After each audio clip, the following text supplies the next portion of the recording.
नमस्कार। जय माता दी। मैं हूं आपके अपनी लाइफ डिजाइनर आचार्य जीतू सिंह।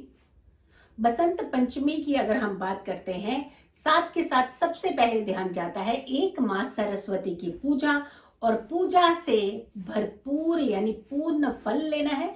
और इसके अलावा विधि कौन सी होनी चाहिए, समय कौन सा होना चाहिए, फिर आती है बात कि आपकी सामग्री कौन सी होनी चाहिए जिससे माँ सरस्वती पूरी तरह से प्रसन्न हो जाए। भाई ऐसे अवसर साल में मात्र एक बार ही तो मिलते हैं जहां माँ सरस्वती का साक्षात आशीर्वाद आप पा सकते हैं।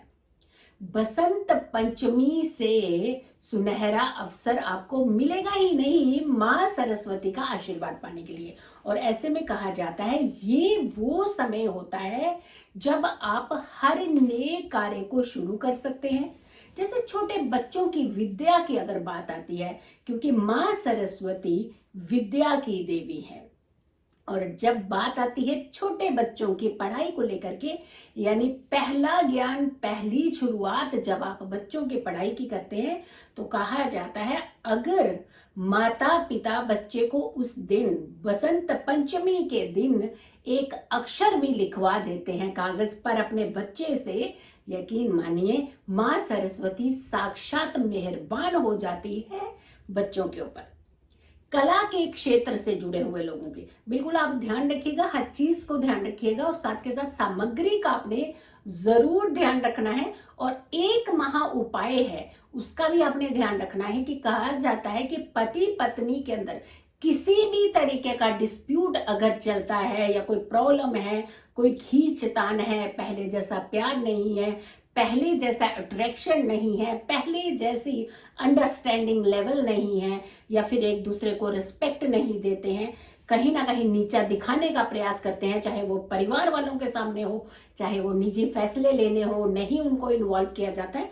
अगर ऐसी कुछ भी संभावनाएं आपके साथ, आपके जीवन के साथ जुड़ी हुई हैं, तो आप एक महा उपाय है, कहा जाता है कि बसंत पंचमी पर अगर गृहिणी या शादीशुदा महिलाएं अगर उस उपाय को कर सकते हैं, शादीशुदा पुरुष अगर उस उपाय को कर दे, यकीन मानिए कितने भी लेवल का आपका स्ट्रेस चल रहा हो वो एकदम ठीक होने लगता है। उपाय बताऊंगी, क्योंकि हम नहीं चाहते कि आपके घर में किसी तरीके का भी तनाव हो, क्लेश हो। हम चाहते हैं कि हमेशा आप खुश रहें और हमेशा आप सुरक्षित रहें, हमेशा आप अपने जीवन में तरक्कियां पाएं, और साथ के साथ पूरा परिवार एक साथ मिलकर के रहें। आपको बता रहे थे कि हम अगर के आप कला के क्षेत्र में हैं, बच्चों के बारे में हमने बता दिया कि बच्चों की विद्या आरंभ करने का सबसे उत्तम दिन अगर होता है तो वो बसंत पंचमी होता है। संगीत, कला, लिटरेचर लिखते हैं आप कला के क्षेत्र से किसी तरीके से भी, किसी माध्यम से भी जुड़े हुए हैं, तो आपको इस दिन जरूर अपने वाद्य यंत्र की पूजा करनी चाहिए। आप अगर लिखते हैं अपने लेखन की पूजा करनी चाहिए। जरूर उस दिन कहा जाता है कुछ लिखना चाहिए, जरूर अपनी कोई नई कहते हैं ना क्रिएशन, कोई आपके माइंड के अंदर कोई अच्छा थॉट आ रहा है तो उसे पेपर पर जरूर उतार लीजिए, ताकि वो आपके थॉट्स दिन प्रतिदिन इस कदर बढ़ना शुरू हो जाए कि आपको कभी भी जिंदगी में कोई तकलीफ ना हो। जब भी आप लिखने की बात करें अक्षर कम ना पड़े, यानी बुद्धि इतनी तीव्र हो जाती है।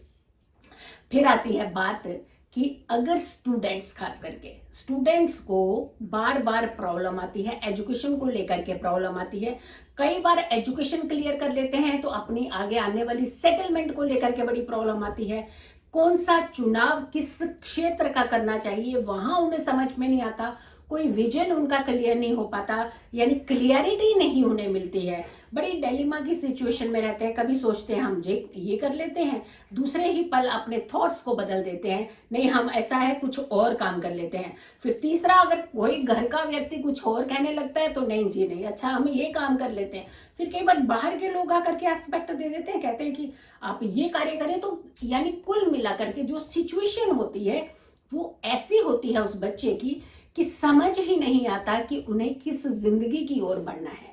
उनकी स्टेबिलिटी जो है, उनका भविष्य जो है किस और उनका इंतजार कर रहा है, ये डिसीजन नहीं ले पाते हैं। अगर ऐसी सिचुएशन आपके साथ बनी हुई है तो सबसे पहले बसंत पंचमी के दिन जो आप करना चाहते हैं, ये ध्यान रखिएगा, जो आप करना चाहते हैं उसे कम से कम 29 टाइम्स आपने एक कागज के ऊपर लिख लेना है। साफ सुथरा कागज लेना है और आपने इंक का इंतजाम जो मैं बताऊंगी आपको, आपने उसी प्रोसेस को फॉलो करना है।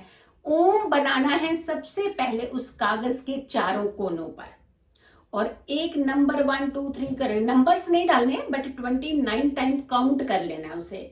पूरा 29 टाइम आपने अपनी वो विश लिखनी है जो आप करना चाहते हैं। ये याद रखिएगा। अगर आपको कुछ भी समझ में नहीं आ रहा है, आपको लगता है कि मेरा विजन क्लियर नहीं है, कि मुझे नहीं मालूम, अभी भी पता नहीं चल रहा कि मुझे क्या करना है, जिन लोगों का विजन एकदम क्लियर है कि उन्हें क्या करना है, किस और बढ़ना है, वो तो इस कंडीशन में लिख लें 29 टाइम्स। और जिन बच्चों को कुछ भी समझ में नहीं आ रहा है वो सिर्फ और सिर्फ माँ सरस्वती का नाम लिखते हैं। तो ओम सरस्वते नमः, ओम सरस्वते नमः, ओम सरस्वते नमः। और जब जब आप ये मंत्र लिख रहे हैं, ये मंत्र है, इसे 29 टाइम्स लिखना है। जब जब आप इस मंत्र को लिख रहे हैं, उस मंत्र को लिखते समय आपके माइंड में सिर्फ एक विजन होना चाहिए, एक क्लियरिटी होनी चाहिए कि हे माँ सरस्वती मुझे ज्ञान दो, हे ज्ञान की देवी मुझे ज्ञान दो, मेरे विजन को क्लियर करो, मेरे लिए जो सही है वही चीज मेरी झोली में आकर के डालो। यकीन मानिएगा, मात्र कुछ दिनों के अंदर, मात्र कुछ दिन मतलब 29 डेज के अंदर आपको सामने सामने एक डिसीजन आपके सामने आकर के ऐसे लगेगा कि प्रमाण की तरह जैसे खड़ा होता है, कोई डिसीजन आकर के आपने के सामने आ जाएगा, जिससे आप अपनी जिंदगी का फैसला ले पाएंगे कि हमें जिंदगी में आखिर करना क्या है। पूजा की बात करते हैं, सामग्री बताऊंगी क्योंकि सामग्री बहुत इंपॉर्टेंट है, और खास करके जो पति पत्नी के बीच में डिस्प्यूट, परेशानी, प्रॉब्लम चल रही है उसका महा उपाय है। कहा जाता है कि बसंत पंचमी पर अबूझ मुहूर्त होता है, शादियां सबसे ज्यादा होती है। इस बार नहीं हो रही है क्योंकि इस बार शुक्र अस्त है, गुरु उदय हुए तो शुक्र अस्त है, और गुरु और शुक्र हमेशा उदय होते हैं तब शादियां होती हैं। तो इसीलिए इस बार बसंत पंचमी पर अबूझ मुहूर्त शादियों का नहीं मिला। लेकिन पति पत्नी के अंदर अगर डिस्प्यूट चल रहे हों तो वो बहुत आसानी से क्लियर हो जाते हैं। उसका महा उपाय का आपने इंतजार करना है। पूजा का समय बता रहे हैं कि किस समय आप सभी को पूजा कर लेनी चाहिए। सुबह 6 बजे से लेकर के 12 बजे तक का जो समय है, इस बीच आपको पूजा कर लेनी। वैसे तो बसंत पंचमी के दिन कहा जाता है कि पूरा दिन ही आप पूजा कर सकते हैं, लेकिन ये ऐसा समय है जहां आपकी पूजा भरपूर यानी पूर्ण फल देती है। तो पूजा का समय आपको मालूम पड़ गया। अब हम सामग्री की बात करते हैं और महा उपाय का इंतजार आपने करना है। सामग्री, आपके पास पीले फूल जरूर होने चाहिए, आपके पास पीले फूल के अलावा पीले वस्त्र जरूर होने चाहिए, आपके पास चौकी जरूर होनी चाहिए जिसे लकड़ी का पाटा कहते हैं, वो जरूर होना चाहिए। और इसके अलावा आपने जो प्रसाद चढ़ाना है माँ सरस्वती का वो जरूर होना चाहिए। पीला चंदन जरूर होना चाहिए। पीले चंदन की अगर के माला है आपके पास आती उत्तम मानी जाएगी, वो जरूर होनी चाहिए। करना क्या है, आपको थोड़ा सा एक तरीका बताते हैं, तो बहुत साधारण विधि बता रहे हैं जो हर कोई अपने घर के अंदर कर सकता हो। एक पाटा ले लीजिए लकड़ी का, उसके ऊपर गंगा जल का छिड़काव करते हुए पीले रंग का वस्त्र बिछा दीजिए, और पीले रंग का वस्त्र बिछा करके आपने फिर से गंगा जल का छिड़काव करना है, और उसके पीले रंग का जो वस्त्र आपने बिछाया है, जहां आपने माँ सरस्वती को विराजित करना है, उनके दोनों तरफ आप ओम लिख दीजिएगा। और ये ओम लिखना है आपने पीले चंदन से। उसके बाद माँ सरस्वती को वहां पर आपने विराजित करना है, लेकिन विराजित करने से पहले पीले रंग के फूल जिसकी पत्तियां आपने वहां पे पूरे अच्छे से, जैसे आसन सजाते हैं वैसे सजा दीजिए, और माँ सरस्वती को फूल की पत्तियों पर विराजित कीजिएगा। उसके पश्चात आप उन्हें पीला वस्त्र उड़ेल दीजिएगा, यानी उन्हें पीला वस्त्र उड़ाना है आपने। और इसके अलावा पीले चंदन से आपने तिलक करना है, पीले फूलों का हार बना करके आपने माँ को जरूर अर्पित करना है, आरती करनी है, भोग लगाना है। हाँ, पीला मिष्ठान जरूर होना चाहिए इस दिन। और उसके बाद आरती करने के बाद प्रणाम कीजिएगा और जो मन्नत आप मांगना चाहते हैं मांग लीजिए। तो ये हो गया आपकी पूजा, आपकी सामग्री, आपका सामान। अब आती है बात कि अगर कोई देवी आप उपाय करना चाहते हैं जिससे आपको लगता है कि माँ सरस्वती आपकी सारी बातें मान ले, 5 पीली कौड़ियां ले लीजिएगा, माँ सरस्वती के आगे अर्पित कर दीजिएगा। और दूसरे दिन उन कौड़ियों को पीले कपड़े में बांध करके या तो अपने धन स्थान पर रख लीजिए या फिर अपने वॉलेट या पर्स में भी उसे हमेशा के लिए कैरी कर सकते हैं। अब आती है कि माँ सरस्वती कैसे आपके पति पत्नी के रिश्तों को बहुत अच्छा रूप दे सकती है। आपने ये करना है, एक पीले रंग का वस्त्र लेना है, 1.25 मीटर, कम से कम 1.25 मीटर का कपड़ा होना चाहिए, फ्रेश कपड़ा होना चाहिए। और उसमें आपने श्रृंगार की सारी सामग्री डालनी है, 16 श्रृंगार जिसे हम कहते हैं। अगर पत्नी नहीं मान रही है बात तो पति ये उपाय कर सकते हैं। अगर पति आपके बात नहीं मानते हैं, यार ये डिस्प्यूट लेवल आपको लगता है ये बहुत ज्यादा बढ़ रहा है और ये पैचअप की गुंजाइश नहीं आ रही है और आप चाहते हैं कि पैचअप हो जाए, तो आपने ये उपाय करना है। यानी दोनों में से कोई भी ये एक उपाय कर सकता है। आप पूरा श्रृंगार माँ सरस्वती को अर्पित कर दीजिए।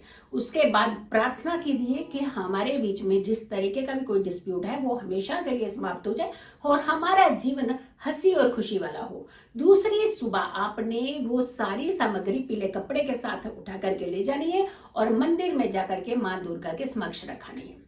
यकीन मानिए, मात्र 16 दिन के अंदर अगर किसी भी हाई लेवल का भी डिस्प्यूट आपका चल रहा है तो भी ये धीरे धीरे धीरे सिचुएशन क्लियर होने वाली बनना शुरू हो जाएगी। यकीन मानिए, माँ सरस्वती चमत्कार करती है आपके जीवन में, लेकिन हमारे अंदर कहीं ना कहीं श्रद्धा में थोड़ी सी कमी रह जाती है। श्रद्धा पूरी रखिएगा, यकीन मानिए आपकी सारी समस्याओं के हल आपके पास निकल जाएंगे। खुश रहिए, स्वस्थ रहिए, पॉजिटिव रहिए। पॉजिटिव रहते हैं तो हर समस्या से हम दूर रहते हैं। अगर आप लोगों ने अभी तक मेरे चैनल को सब्सक्राइब नहीं किया है तो मेरे YouTube चैनल को जरूर सब्सक्राइब कीजिएगा और नोटिफिकेशन जरूर ऑन कर लीजिएगा ताकि जब जब मैं नई वीडियो डालूं तो आप तक सीधा पहुंच जाए।